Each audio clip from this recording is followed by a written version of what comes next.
Mes frères et sœurs, une tribulation est en train de venir dans ce monde. Mes frères, j'ai vu la plaine de Megiddo où va se passer l'Armageddon. C'est parmi les choses qui m'ont marqué en Israël. Mes frères et sœurs, quand on te dit qu'il y aura la bataille d'Armageddon, il y aura la bataille d'Armageddon.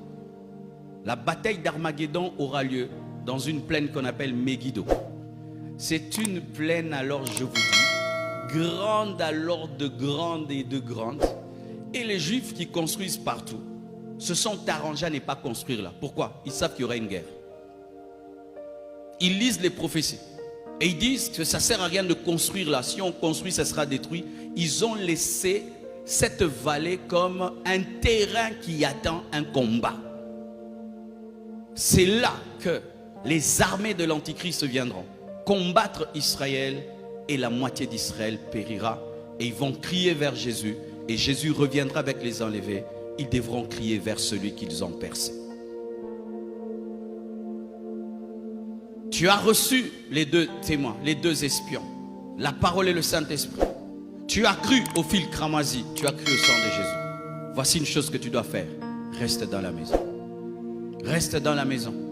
Parce qu'il y a déjà les tours qui ont commencé. Israël a commencé à tourner autour de Jéricho. Premier jour, deuxième jour, je ne sais pas si nous sommes prophétiquement au 40e jour. Mais bientôt, mes frères, la tribulation va venir. Et nous serons enlevés.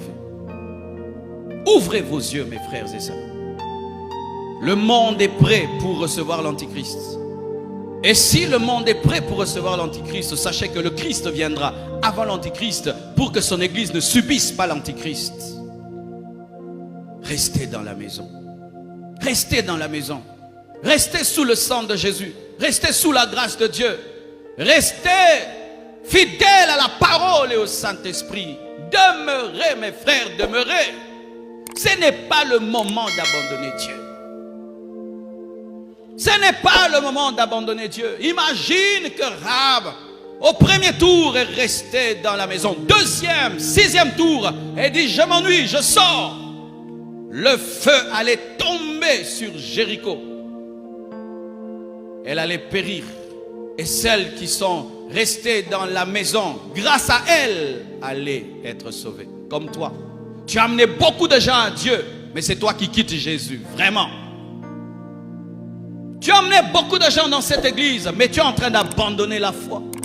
C'est toi qui as amené ta famille à Jésus. C'est toi qui leur as dit, les deux espions sont venus. C'est toi qui les avais reçus. C'est toi qui leur as parlé de deux espions. C'est toi qui leur as parlé du fil cramoisi. Mais c'est toi qui es en train de sortir de la maison parce que tu ne crois pas que Jéricho sera détruite. Aujourd'hui, ceux à qui tu as prêché l'évangile ont commencé à te prêcher l'évangile. Ceux à qui tu as prêché la sainteté sont en train de te dire de te sanctifier. Ceux à qui tu disais va à l'église commencent à te dire frère, tu ne vas pas à l'église aujourd'hui. Ceux à qui tu as évangélisé à l'université sont en train de te prêcher la parole. Ceux que tu as amenés à Jésus aujourd'hui sont devenus des grands serviteurs, mais toi tu demeures un bébé spirituel parce que tu as quitté la maison. Ce n'est pas parce que, mon frère, tu as amené ta famille à Jésus ou le monde entier en Jésus-Christ que Dieu t'épargnera si tu quittes la maison. Car certains présentent à Dieu, j'ai gagné les âmes, j'ai gagné les âmes. Si je te gagne à Christ et moi-même je ne demeure pas dans la maison, je ne serai pas sauvé.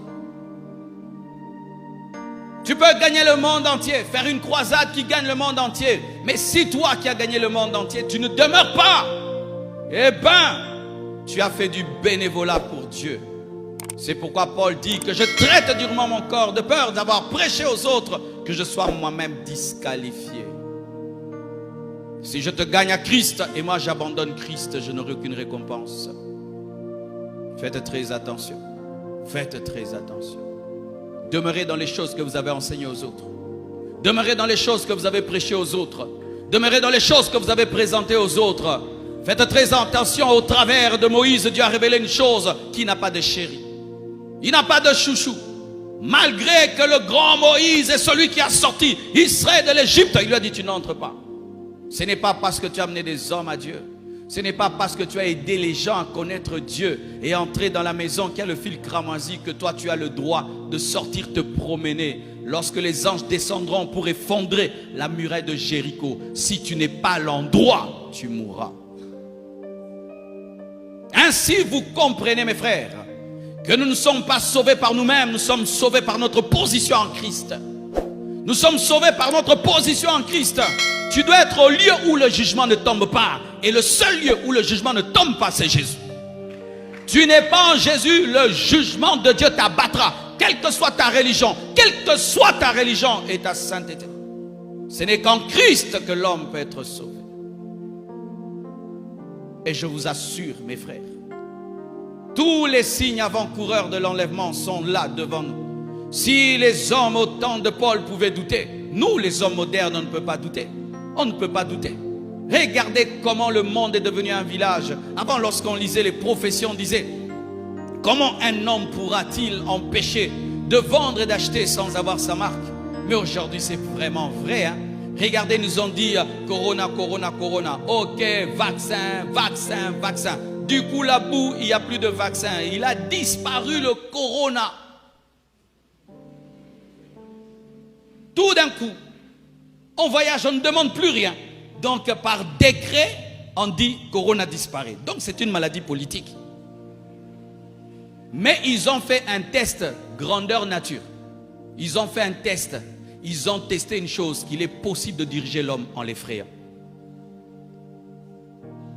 Oui, expliquez-nous, comment on peut être vacciné contre une maladie, mais on peut toujours contaminer les gens? Expliquez-nous un peu, vous les scientifiques. Comment je peux être vacciné, mais je peux contaminer quelqu'un? Ça ne s'appelle pas vaccin, appelez ça médicament. Mais oui, comment tu peux dire que je suis vacciné, mais je peux toujours attraper la maladie et je peux contaminer quelqu'un? Ce n'est pas un vaccin, c'est un médicament qui est en train d'être travaillé. Appelez ça médicament, mais pas vaccin. Vous avez peur? C'est encore les problèmes de fin des temps. Il faut prêcher ailleurs, jamais prêcher les problèmes.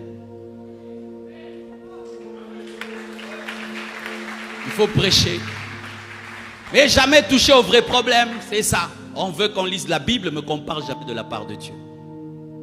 Ils ont essayé et ils ont compris. Et ils ont réussi, ils ont écrit: si tu effrayes l'homme, tu le gouvernes. Et ils viendront effrayer et ils gouverneront. Personne ne pourra acheter ni vendre sans avoir la marque de la bête, mes frères. Ta tablette, ton téléphone, toute cette technologie que vous avez n'a pas été faite pour vous. Elle a été faite pour vous contrôler. Elle a été faite pour vous contrôler. On peut savoir où tu es rien que par ton téléphone. Si j'ai un appareil qui me permet de compter le nombre de téléphones, mettons si ça me révèle qu'il y a 2000 téléphones, donc il y a au moins 2000 personnes. Vrai ou faux? Vrai ou faux? Parce qu'aujourd'hui, presque tout le monde a un téléphone. Seras-tu enlevé? Seras-tu enlevé, mon frère? Tu es en train de quitter Jésus. Tu as déjà un pied dehors. Il y a un pied dans la maison, mais l'autre est dehors.